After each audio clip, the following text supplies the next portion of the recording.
کورد زیاتر لە 30 ساڵە لە باشووری کوردستان خاوەنی حکوومەت و دامەزراوە فەرمیەکانە، بەڵام تا ئێستا زمانێکی ستاندارد و یەکگرتووی نییە.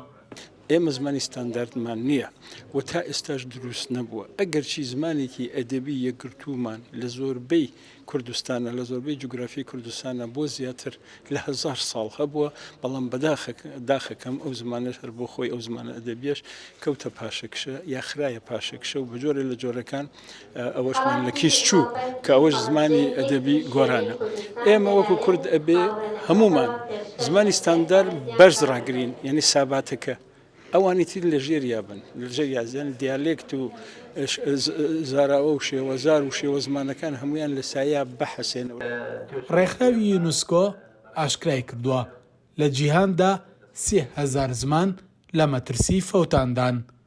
مامۆستایەکی زانکۆی هەڵەبجە پێی وایە زمانی کوردی هیچ مەترسیەکی لەسەر نییە. زمانی کوردی یەکێکە لە زمانە پێشکەوتووەکان و خاوەنی چەندین دیالێکتە بە چواردەوری زمانەکەیە و بەردەوام زمانی کوردی لە نووسین و بەرهەمدایە.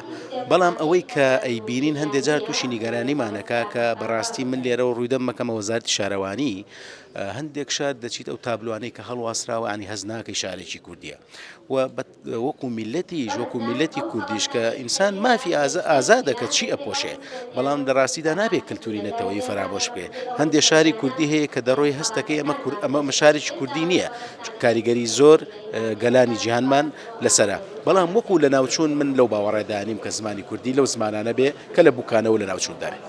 زانکۆی هەڵەبجە ڕۆژی زمانی دایکی بە دەرفەت زانی تاوەک بە شێوەیەکی ئەکادیمی و زانستی لە گرفتەکانی گەشەی زمانی دایک و مەترسی سەر شێوەزارەکان بکۆڵێتەوە. ئامان زمانە خزمەت بە زمانی دایک بکەین، ئامان بۆ خزمەت بەو شێوەزارانە بکەین کە لە چوارچێوەی زمانی کوردیدان. هەڵبەتە ئامانجی ئەم جۆرە پانێناڵانە بمانەوێت نەمانەوێت لە ڕووی زانستیەوە بەهاو گرنگی خۆیانیان هەیە، لە ڕووی کۆمەڵایەتیەوە بەیان هەیە، لە لایەکی تریشەوە لە ڕووی سیاسیشەوە بەهای خۆیانیان هەیە.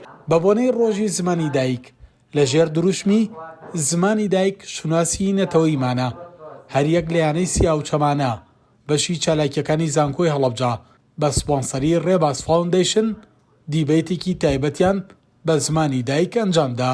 شارەزایان و پسپۆڕانی زمان پیان وایە لە 100 ساڵی ڕابردوو دژمنانی گەلی کورد زۆرترین هەوڵیان داوە بۆ لە ناوبردن و سڕینەوەی زمانی کوردی، سەرکەوتوش نەبوون.